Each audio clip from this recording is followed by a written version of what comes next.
Hello and welcome to the Collapse Experiment. So you've decided to go into self-publishing. There's many reasons to do this.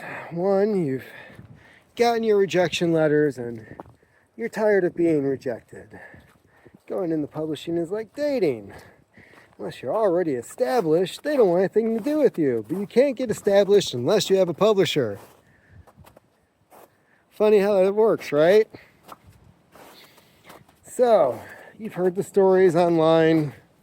Hell, you've probably seen some of my videos about this industry and the myths that people like to spread in order to get more people to sign up for their businesses. Perhaps you got one of those emails stating, yeah, sure, we'd love to publish your book. It'll only cost you $8,000. So you'll get our whole package. How about you take my package and... Yeah. It is a game. A wild game. Early on, it was not that bad. Even I, myself, somebody who did not know what they were doing, in a 2-year time span, I made an extra $20K. And then Amazon started playing their games. It started out where you made money by selling your book online. And they had to take something so simple and screw it up. So you would post your ebook, your printed version. Ebooks were the thing. In the 20 teens, that was where the money was. And there are several things you could do. Some people would say, well, if you really think your product has value, then you need to charge more for it. Other people said, well, this is the lowest price where you get the most return. More people can afford it.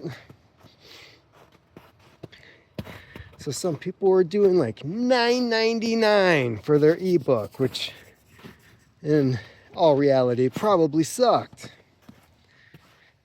And unless you already had an established name,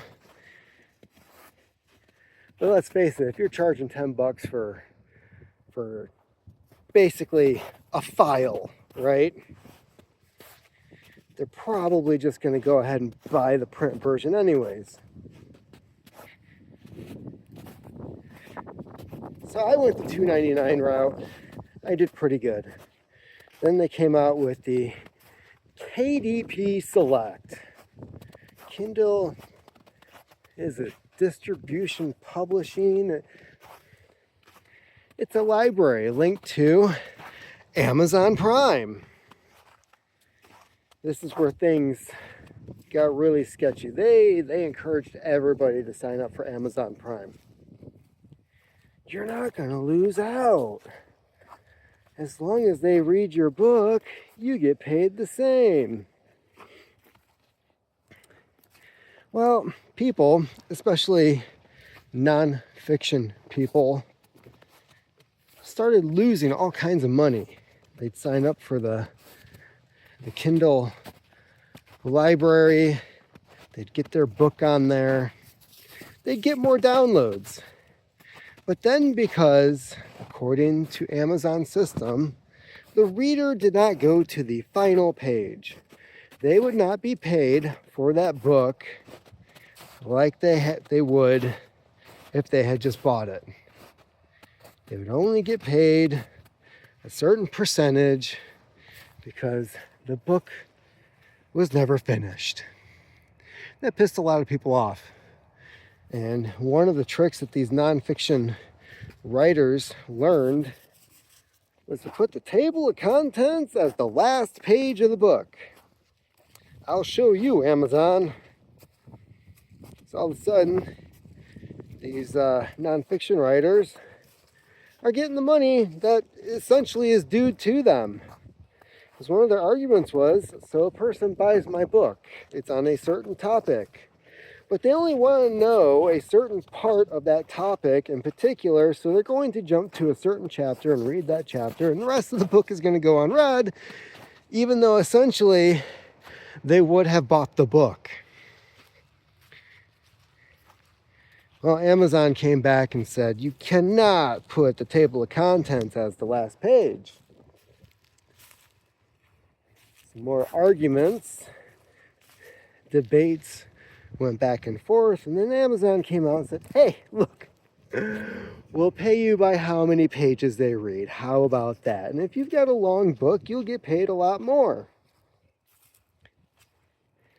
So people were happy with that at first. Because right after that, they decided, we're going to have a fund. Amazon did. Where every month, they will set aside X amount of millions of dollars to pay for the Kindle program books that had been read, the pages that had been read. The problem is, let's say the fund for that month is $12 million. And if you have a book that is downloaded more than anybody else, you get a bonus. It's bad enough you're already getting paid more than everybody else. But no, they get a bigger chunk of that lump sum. Well then, if you do the math, think for a second about how many books are added to Amazon, especially their Kindle books, every month. How many books are already on there? How many books are downloaded per month as part of the Amazon Prime program? I get my 3 free downloads.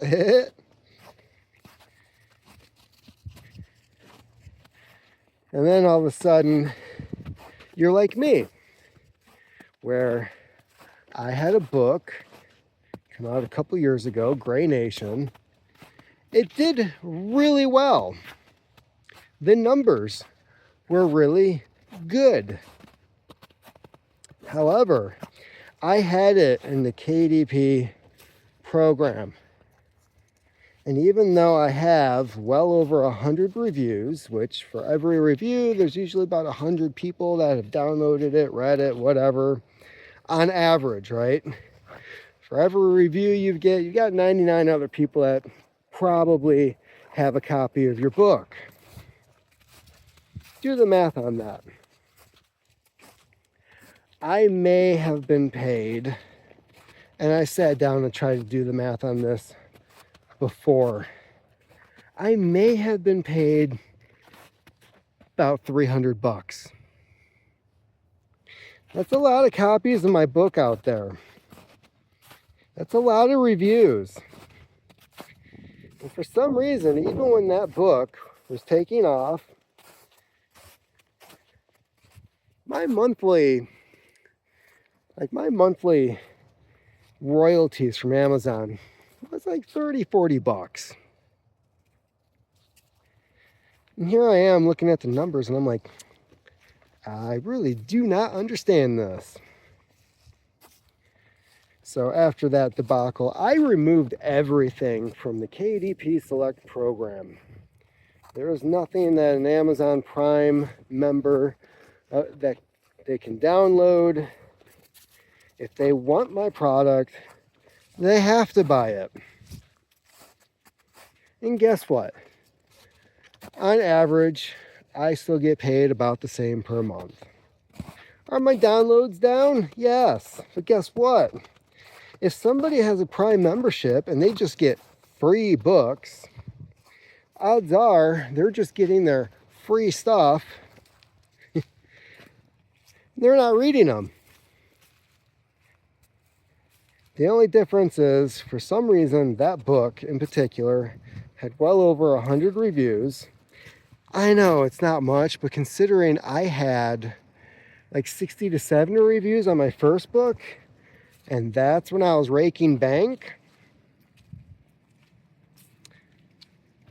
There's a huge issue with Amazon, and basically what it is they want people to put their book on there to add value to their library so they can brag to people, we have X amount of millions of books available, and if you're a Prime member, you can just download these, so many per month.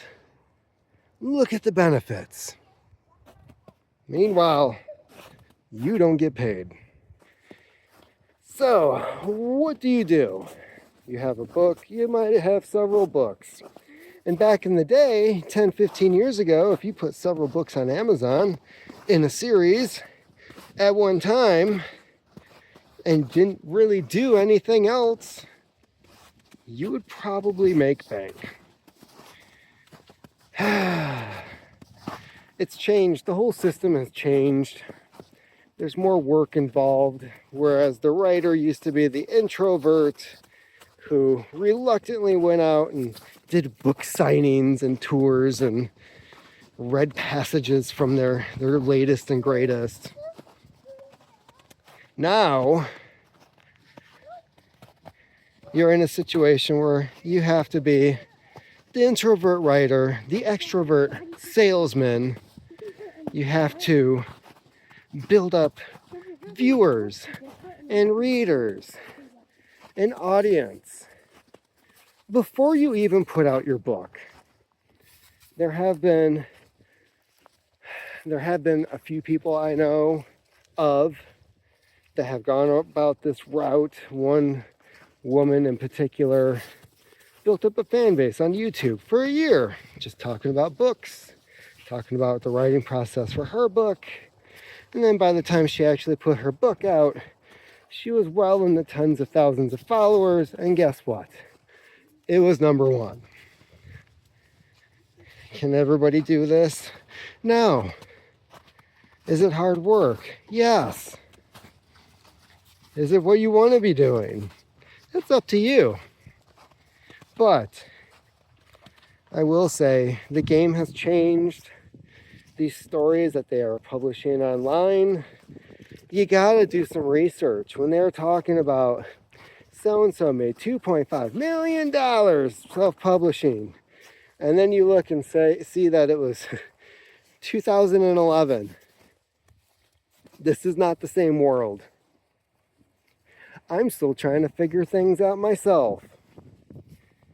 I am still learning. I'm doing the Substack. I'm here on YouTube. I have a bunch of Twitter hoes that like to comment or like my tweets because nobody else frankly reads them. So yeah, the game has changed. The market's changed. Is it still possible? Well, I know it is because I've seen people do it. Is it more work than just writing a book and hoping that people read it? Yep. Now you've got to be your manager, your agent, your own celebrity, your own cameraman. It's not just writing anymore. You are now doing everything. The words. Subscribe. Subscribe for more phone call videos. Bye. One of them got it.